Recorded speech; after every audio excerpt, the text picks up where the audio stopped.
8h09, la suite du journal sur Europe 1 et l'épidémie qui gagne du terrain en Russie, surtout à Moscou et à Saint-Pétersbourg. Plus de 7000 contaminations dans les dernières 24 heures. Voilà que le Premier ministre russe est atteint par le coronavirus. Il l'a annoncé hier, il est hospitalisé. Vincent Hervouet. Personne ne connaissait Mikhail Mishustin quand Vladimir Poutine l'a nommé Premier ministre. Être le patron du fisc, surtout en Russie, ça exige de la discrétion, de garder le silence d'une tombe sous la neige.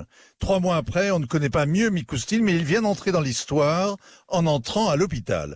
Il a annoncé qu'il était contaminé alors que la Russie franchit plusieurs caps symboliques, 100 000 contaminés et 1000 morts. L'épidémie flambe. Depuis le début du confinement, il y a un mois, Mikhail Mishustin n'a pas perdu ses cheveux, il est chauve, il n'a pas la barbe qui blanchit, il est glabre, mais les Russes voient qu'il endure et ça le rend sympathique. C'est l'effet Boris Johnson. Les peuples aiment leurs dirigeants quand ils souffrent. Les Russes voient aussi que Vladimir Poutine reste à l'écart. Il a dit à Mishustin de l'appeler à l'hôpital, sans faute, mais il le lui a dit par visioconférence. Et puis, il a nommé Andrei Belousov à sa place, un autre technocrate qui devait orchestrer la relance avant que l'épidémie et la crise pétrolière plombent l'économie. Depuis un mois, Vladimir Poutine ne croise plus personne. Sa dernière sortie remonte à la visite d'un hôpital le 24 mars.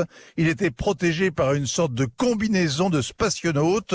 On dirait qu'il n'est pas prêt de redescendre sur Terre, même pour le 1er mai. Le regard international de Vincent Hervouet, c'est tous les jours dans le journal de 8h d'Europe 1.